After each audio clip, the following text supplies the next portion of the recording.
Hello everyone. The farce continues with Simon Harris making a visit to Kiev yesterday to see Zelensky and hand over more of our public money to support the proxy war in Ukraine. This is remarkable because this has gone on for 2.5 years and we've seen the costs, in particular for Ireland, financially, and not to mention with the immigration chaos in Ireland as well over 100,000 Ukrainians in Ireland under the temporary protection directive that's due to be extended until 2026. But Simon Harris, a lapdog for the European elites, bowing down to his masters in Brussels and does exactly what he's told. And he was supported on the visit by a lot of journalists from a lot of the mainstream media. Isn't that interesting? They all turned up in Kiev after the 8-hour train journey, and a lot of these people wouldn't be seen walking down O'Connell Street any night of the week. So in the context of this, we just see the same narrative being pushed by the mainstream media in Ireland today about the propaganda. They're completely captured by the corporates, by the globalists, by the European Union, rather than serving the interests of ordinary people or even asking any sort of questions, because they won't ask a question about Kiev in terms of Zelensky. In the last number of days, 9 members of his cabinet have been removed from office, sacked, officially resigned. People like Kuleba, who's the Foreign Affairs Minister. There was also Malushka, who was the Minister for Justice. There was a head of the Ukrainian Air Force was also sacked. And not to mention, there was another woman, Stefan Shanu, I think, if we get a pronunciation correct. She was the Minister for Financial Integration across Europe and the Atlantic. It was not interesting, so we can let BlackRock and all these corporations make huge, huge profits. And who was pushing for these changes in the last number of days? There was a visit by Alexander Soros to Zelensky to give him his marching orders over the last number of days. So let's see how this goes. Maybe Harris will be in receipt of the Zelensky curse following his visit. And it's not really surprising when you consider Simon Harris's pedigree and in terms of the money that's been handed over already to Ukraine. From 2022 and 2023, there was well over 120 million euro was given over to Ukraine. A lot of this they're talking about is non-lethal military aid. Well, what exactly is the non-lethal military aid? Well, they have been supporting the Ukrainian army through demining facilities, which again, if you intervene in a war, it is not really non-lethal. It's seen as taken aside, and it really flies in the face of Irish neutrality. Ireland should seek pacific settlements in international disputes. I should stand up for Irish neutrality, and as well, if he is going to war, and if he is siding with the European Union and the US as a vassal to support Ukraine, well then he should come out and say it. But he won't say it, because Simon Harris, as I said, is a complete lapdog and will do whatever his masters tell him to do. Because in the last couple of weeks, the Ditch has reported that over 8 flights have come across Irish airspace on the way to Israel with weapons, with munitions, with detonators to cause an absolute carnage on the people in Gaza. Or well over 40,000 people have been killed in Gaza. But again, he won't deal with this fact. And it was actually an online newspaper such as the Ditch reported this. It wasn't only the mainstream propagandists that he had with him on his 8-hour train journey to Kiev yesterday.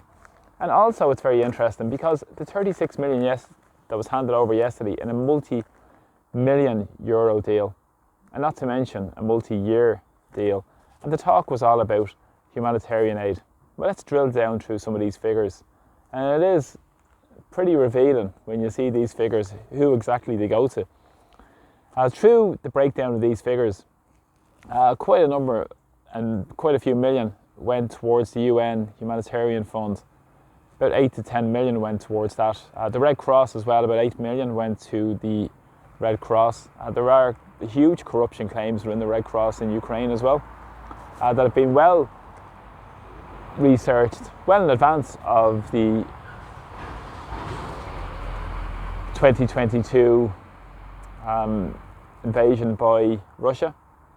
And we know that Zelensky has been on the Panama Papers himself as well. But again, it's very interesting because some of this money went towards the World Bank. Why the World Bank and the IMF?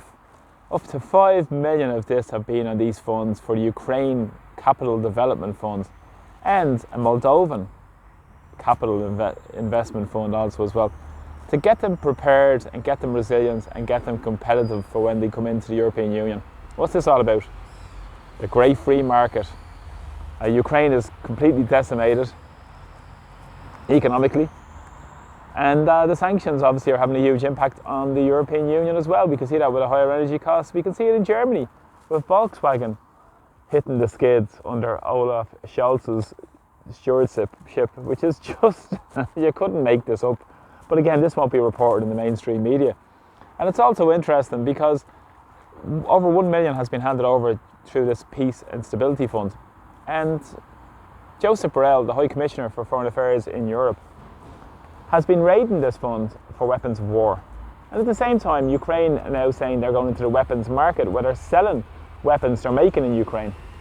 So where exactly is all this money going?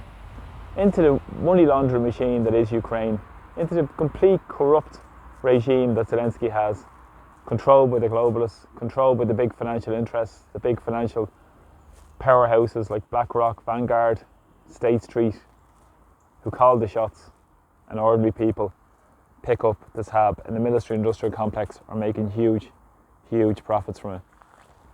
So while Zelensky's regime is collapsing, and of course he was due to hold an election in May, but we'll say nothing about that because it's about freedom and democracy. That's what they all try and push out to people all the time. It's about freedom and democracy. We should be pushing for peace. We should be pushing for anti-war, because wars never serve the interests of ordinary people. And we can see the fallout of the devastation of the horrors of well over 500,000 have been killed, and many more have been sent and used as cannon fodder, and the incursions into Russia over the last number of weeks as well by Zelensky, doing the bidding of the US. And we can see all these realities in front of our eyes, but it's important to speak out about them, and important to tell the truth to what's going on and stand up for Irish sovereignty, Irish independence, Irish democracy and Irish neutrality. And that's what our political leaders aren't willing to talk about, aren't willing to discuss. Micheál Martin said sovereignty was a backward looking idea. So what does that tell you about who they serve? We need to stand up, as I said, for the interests of ordinary people here in Ireland. Tell the truth to what's going on in Ukraine, about the corruption, about the absolute horrors that it's creating, rather than seeking peace and seeking a lasting resolution in front of people, where people can make their minds up to what is really going on, rather than being pushed this narrative all the time, and in particular by the Irish media, who have shown their true colours time and time again. But going on this junket yesterday to Kiev, isn't it just remarkable? Open your eyes, see what's really going on, and look after the interests of the people here in Ireland. So many people who are struggling. Today a report came out that 1 in 5 children are in poverty in Ireland, but yet there's plenty of money for war, plenty of money for the immigration industry, plenty of money for the profiteers who profit from this at the very top of society, while ordinary people are the ones that carry the can and feel the fallout and are told to get in line and serve the interests of the rich and powerful. So thanks for all the support on my videos. Please share them. Please subscribe to my YouTube channel too. Take care. Slán. Bye bye.